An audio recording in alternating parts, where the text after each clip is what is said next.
तो संशोधन हो चुका है, बस उसमें मोहर लगना बाकी। वो मैं आपको अंदरूनी बात बता दे रहा हूँ आपके चैनल के माध्यम से। वो मैं चीज जो पॉइंट में गड़बड़ी थी संशोधन में, वो सारी चीज को हो गया है। अब कोर्ट जाने कि के आपके इसमें सामने ही ये सब बात कर रहे थे मंत्री जी? मंत्री जी से हमारी सारी चीज बात हुई, लेकिन मंत्री जी के मॉनिटरिंग करने के लिए शिक्षा निदेशक को दे सकते हैं। शिक्षा निदेशक के निगरानी में जो काम करते हैं, तो शिक्षा निदेशक के जो काम कर रहे थे वो हमारे करीबी होने के कारण उनको मुलाकात हुई हमारी। अब सीजीएल का बात की है क्या? बैजनाथ राम जो शिक्षा मंत्री हैं झारखंड के, उनसे सीजीएल के मैटर को लेकर भी कुछ बातचीत हुई उनसे? नहीं नहीं। जिस प्रकार से जेटेड सिलेबस को लेकर छात्र कहीं ना कहीं आंदोलन कर रहे हैं और शिक्षा मंत्री बैजनाथ राम जी से भी लोग मिले हुए हैं, उसको लेकर हमारे साथ जो नजर आ रहे हैं ये भी गए हुए थे और बैजनाथ राम मंत्री से मिले हुए हैं और ये सामने गए थे उनसे। क्या बातचीत हुई सुनने में आ रहा है कि सिलेबस जो है चेंज होगा और क्या चेंज होगा उसमें क्या कुछ बदलाव हो भी रहा है अभी जैसा कि पता चल रहा है। और ये लोग गए हुए थे शिक्षा मंत्री से मिले हुए हैं। क्या बातचीत हुई? जेटेड जितने भी अभ्यर्थी हैं इसको देखेंगे इस वीडियो को, क्या उसको मैसेज क्या देना चाहिएगा? देखिए, मैसेज पॉजिटिव है। यही चीज़ जानिए कि जो सिलेबस आपके 2016 में थे, जो एनसीटी के रूल एंड रेगुलेशन के अकॉर्डिंग थे, वही सिलेबस आपको होने जा रहे हैं। मंत्री जी से हमने वार्तालाप हुआ, हमारे कम से कम 15 मिनट के दौरान में सारी चीज़ों को बिंदुवार तरीके से मैंने सारी चीज़ों को रखे। मंत्री जी के जो पीए थे सारे पॉइंट वाइज को उसको नोट करते गए। शिक्षा निदेशक से भी मिले, शिक्षा निदेशक ने भी इस हम लोग को समय दिए। समय मिलने के दौरान उन्होंने हर पॉइंट को लिखे और तुरंत जो है शिक्षा मंत्री मिलने के बाद तुरंत उसने सारी चीज़ों को जाने और उन्होंने समझे कि हाँ गलतियाँ हुई है, तो तुरंत उन्हें मॉनिटरिंग करने के लिए भी शिक्षा निदेशक को दिया। शिक्षा निदेशक उसके बाद तुरंत हम लोग शिक्षा निदेशक से भी मिले। अच्छा, आपके सामने ये सब बातें हो सारी रही चीज़ थी? मैं वहीं पर दिन भर हुआ हूँ। कल मैं 11 बजे ही प्रोजेक्ट भवन में शिक्षा साक्षरता विभाग में ही रहा हूँ और भींग के वहाँ पर काम करना पड़ा हमको और सारी चीज़ों को जो है पॉजिटिव आया। पहली बात है कि 8 वर्ष के बाद जो है तो पहली बार जेटेड का एग्जाम्स कंडक्ट करवाया जा रहा था, जो एक हार्ता एग्जाम्स होता है। ऐसे एनसीटी के रूल एंड रेगुलेशन के अकॉर्डिंगली साल भर में एटलीस्ट 1 टाइम्स होना चाहिए। जैसे सीटेट जो होता है कम से साल भर में 2 बार एग्जाम कंडक्ट करवाया जाता है। झारखंड बने 24 साल के दौरान में देखे होंगे कि मात्र 2 बार अभी तक जेटेट का एग्जाम्स करवाया गया है। तीसरी बार जो एग्जाम करवाया गया था, सबसे पहली बात है कोई भी फॉर्म आती है तो उसके साथ उसकी सिलेबस भी जारी किया जाता है। पहला बात है कि 1 माह तक फॉर्म भराया गया हुआ, 1 माह के बाद सिलेबस जारी किया जाता है। जो सिलेबस भी दिए गए थे, जो एनसीटी के रूल एंड रेगुलेशन को वायलेशन कर रहा था, उसको फॉलो नहीं किया जा रहा था, तो ऐसे भी कोर्ट में जाके खारिज हो जाते अगर सरकार नहीं मानती। कुछ छात्र कह रहे थे जब कोर्ट का बात की, कुछ छात्र कह रहे थे कोर्ट भी हम जाएंगे अगर सिलेबस चेंज नहीं होता है तो। सिलेबस तो संशोधन हो चुका है, बस उसमें मोहर लगना बाकी। वो मैं आपको अंदरूनी बात बता दे रहा हूँ आपके चैनल के माध्यम से। वो मैं चीज जो पॉइंट में गड़बड़ी थी संशोधन में, वो सारी चीज को हो गया है। अब कोर्ट जाने के आपके सामने ही ये सब बात कर रहे थे मंत्री जी? मंत्री जी से हमारी सारी चीज बात हुई, लेकिन मंत्री जी के मॉनिटरिंग करने के लिए शिक्षा निदेशक को दे सकते हैं।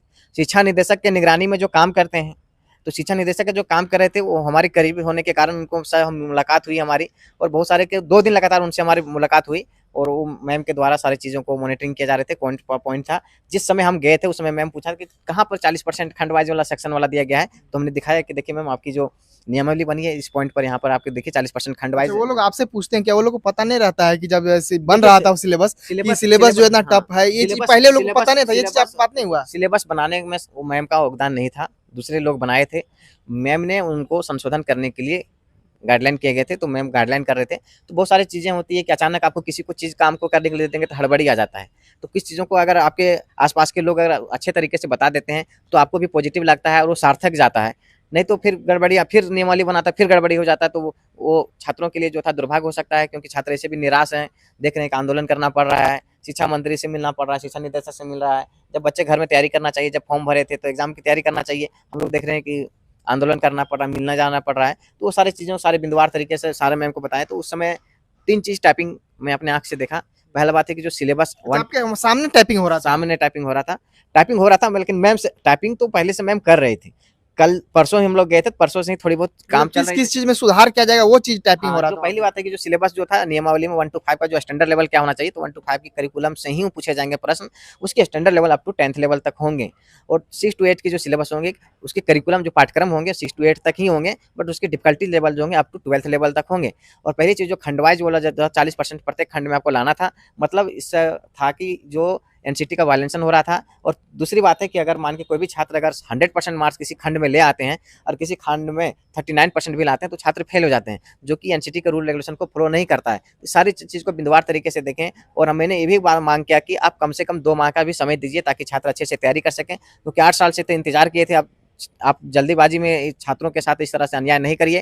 तीसरी चीज़ है कि झारखंड में जो ट्राइबल एंड रीजनल लैंग्वेज को जो सब्जेक्ट की जो सिलेबस नहीं जारी किए गए थे, उसकी भी सिलेबस सारी सिलेबस जो 1 to 5 पाठ्यक्रम है और 6 to 8 के उसके सिलेबस के साथ में जारी किया जाए, और जो भी प्रीवियस ईयर्स का सिलेबस है और एनसीटी के रूल एंड रेगुलेशन को फॉलो करके जारी किया जाए, ताकि क्या लगता है आपसे, एक बात बताइए आप, कि अगर आप लोग अभी नहीं जाते, सिलेबस हार्ड रहता, तब तो कहीं ना कहीं छात्रों को परेशानी छात्र होती। अगर इस तरह से नहीं आते, आंदोलन नहीं, हम लोग जेक ऑफिस का घेराव नहीं करते, मीडिया में आप लोग के चैनल के माध्यम से नहीं दिखाते, तो सही बात था कि छात्र फॉर्म तो भर चुके थे तो एग्जाम ले लेते तो फिर वही हो जाता, जबरदस्ती वाला सिस्टम हो जाता।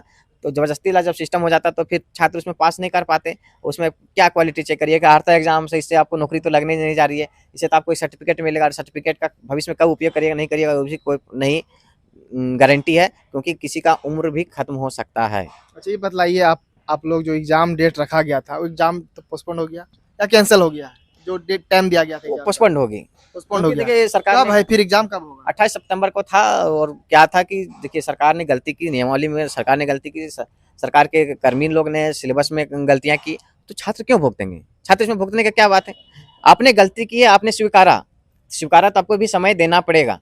अगर समय नहीं दीजिएगा तो छात्र फिर से आंदोलन करेंगे, आपको समय किसी भी हाल में देना पड़ेगा। पहली बात है कि सिलेबस तो आप जिस समय आप फॉर्म भरवा रहे थे उसी समय जारी कर देते, उसी में अगर जो परेशानियां था, विसंगतियां था, छात्र उस समय आते तो छात्र को एक लंबे समय तक पढ़ने का समय मिलता। आप तो एग्जाम फॉर्म भराने के बाद आप सिलेबस जारी किए, उसमें भी विसंगतियां हैं, उसमें फिर छात्र आंदोलन कर रहे हैं, उसके लिए मिलने आ रहे हैं, फिर उसको नियम को बता रहे हैं कि सब गलतियां हुई है, और आज जाके आप सिलेबस भी नहीं जारी किए अभी तक, और 28 सितंबर का एग्जाम है, मतलब 1 माह का भी समय नहीं मिलता। कोई भी एग्जाम कैसा नहीं होता। एग्जाम कैंसिल का नोटिस आ चुका है या नहीं आया? एग्जाम का नोटिस जैक के द्वारा किया जाएगा, पहले बात सिलेबस तो जारी करे।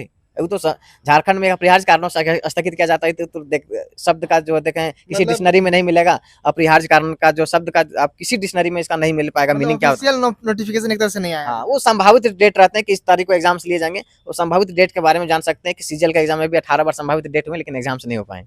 अच्छा ये बताइए, एग्जाम फिर कब होगा?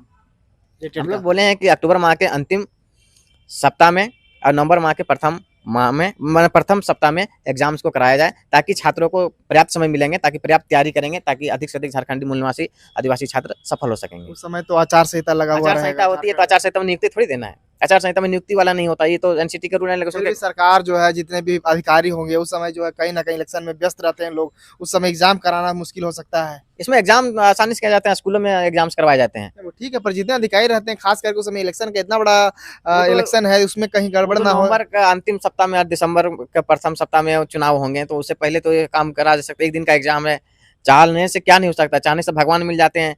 अगर इन लोग का अगर नियत सही हो रहेगा, मनसा अच्छा रहेगा, तो एग्जाम कभी भी हो सकता था। 5 साल के दौरान उन्होंने अपने कार्यकाल के दौरान तो एग्जाम नहीं करवा पाए, अंतिम माह में एग्जाम दिखा रहे हैं कि छात्रों के लिए, मैंने आपके लिए भलाई कर रहा हूँ। छात्र को जिस तरह से आपने लूटे हैं, जिस तरह से पीसने का काम किए हैं, वो छात्र आपको भी आगामी चुनाव में दिखाएंगे कि 2024 के चुनाव में किस प्रकार से चुनाव जीत के आते हैं। अंतिम क्वेश्चन मेरा आपसे रहेगा, आप जितना जेटेड का जितना भी बात था तो बतला ही दिए। अब ये बतलाइए, आप सीजीएल का बात किए, क्या बैजनाथ राम जो शिक्षा मंत्री हैं झारखंड के, उनसे सीजीएल के मैटर को लेकर भी कुछ बातचीत हुई उनसे? नहीं, सीजीएल के मैटर से में बातचीत नहीं हुई, लेकिन मैं एक चीज भी बोलना चाहता हूँ कि सरकार के दौरान सीजीएल का एग्जाम ना कराया जाए, वो बेहतर होगा, क्योंकि इस सरकार ने देखे होंगे किस तरह से इस सरकार के कार्यकाल के दौरान लैब असिस्टेंट का, पीजीटी का किस तरह से सीट बेचे गए थे, सीजीएल का इसी सरकार में किस तरह से पेपर लीक हो गए थे। तो मैं और इसी एजेंसी के द्वारा फिर से अगर एग्जाम लिया जाता है तो कहाँ सही से लिया जा पाएगा। इसलिए मैं चाहता हूँ कि इस चुनाव होने के, ये ब्लैक लिस्टेड हो गया सुनने में। ब्लैक लिस्टेड होने के बाद भी एजेंसी चेंज नहीं हुई है, वही एजेंसी के द्वारा लेने का कोशिश किया जा रहा है। तो छात्र जो है सोच रहे हैं कि हम इस बार सफल हो जाएंगे, सफल नहीं होने जा रहे हैं। इस बार वो नियोजित सुनियोजित तरीके से वो पैसे लेके और सेटिंग वालों को ही नौकरी देने जा रहा है। कितनों मेहनत कर लीजिए, कितनों माथा पटक लीजिए, आपको कुछ नहीं होने जा रहा है। इसलिए आप लोग ये सब आवाज, इसका भी आवाज बनाइए। हम अपना नहीं बता रहा हूँ, मैक्सिमम छात्र के भी बात होते हैं, हमें बहुत सारे छात्रों से हमारा लगातार बात होती रहती है, ग्रुप में मैसेज आते रहते हैं। तो छात्र का भी मांग है कि सरकार में नहीं हो। कुछ छात्र चाहते हैं कि हो जाए, कुछ छात्र चाहते हैं कि नहीं हो, लेकिन मेरे अनुसार है कि इस सरकार में नहीं हो। चुनाव के बाद जनवरी या फरवरी माह में एग्जाम्स कराया जाए, फेयर एग्जाम होगा, फेयर स्टूडेंट आएंगे, ताकि जो है वैसे अभ्यर्थी को ही नौकरी लगे जो अभ्यर्थी उसके लायक है। इस विषय में आपकी ये तो आप लोग छात्रों का राय था एक तरह से, मंत्री जी का कोई राय अपने तरफ से वो कुछ दिए क्या? मंत्री जी से हम इस मुद्दे पर बात नहीं किए थे, लेकिन इस मुद्दे पर भी हम बहुत जल्द मिलेंगे। मंत्री जी से भी मिलेंगे और एसएससी ऑफिस से भी मिलेंगे और मुख्यमंत्री से भी मिलने जा रहे हैं इस मुद्दे से लेकर, क्योंकि जो इस तरह से जल्दीबाजी करके अचानक सारी चीज़ को एग्जाम से लेके छात्रों को दिग्भ्रमित जो किया जा रहा है वो गलती है। आपने गलत किया है, अपने 4.5 साल के दौरान तो कोई भी प्रकार का एग्जाम से नहीं करा पाया, कोई भी फेयर एग्जाम नहीं करा पाया, और एक 2-3 माह में सोच रहे हैं कि हम तिस्मार खान बन जाएंगे, तो तिस्मार खान नहीं बन पाइएगा। इस पेपर तो लीक आपका ऐसे ही हुआ था, फिर इसमें भी पेपर लीक हो जाएगा।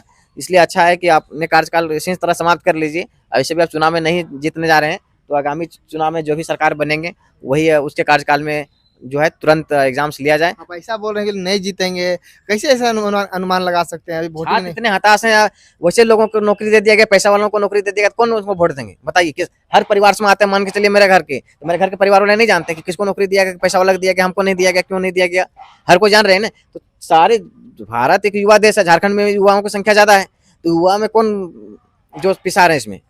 युवा ही प्रभावित हो रहे हैं। तो युवा प्रभावित हो तो युवा के परिवार भी प्रभावित हुए हैं, युवा के प्रभावित हुए तो वोट कौन दे रहे हैं? युवा और युवा के परिवार लोग ही दे रहे हैं, तो युवा लोग वोट ही नहीं देंगे, सीधी बात है। चलिए अपना परिचय बतला दीजिए। मेरा नाम चंदन कुमार है, हम जेटेट अभ्यर्थी हैं। हाँ, तो देख सकते हैं जेटेट के अभ्यर्थी हैं और ये जो है शिक्षा मंत्री बैजनाथ राम जी से मिले हुए हैं, और इनका फोटो भी आप लोगों को हम दिखला देंगे।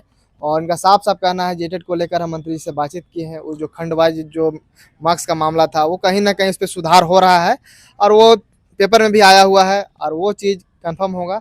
और जो समय दिया गया है, जो कैलेंडर दिया गया है जेटेट का कब एग्जाम होगा, उसमें भी कहीं ना कहीं बदलाव होगा।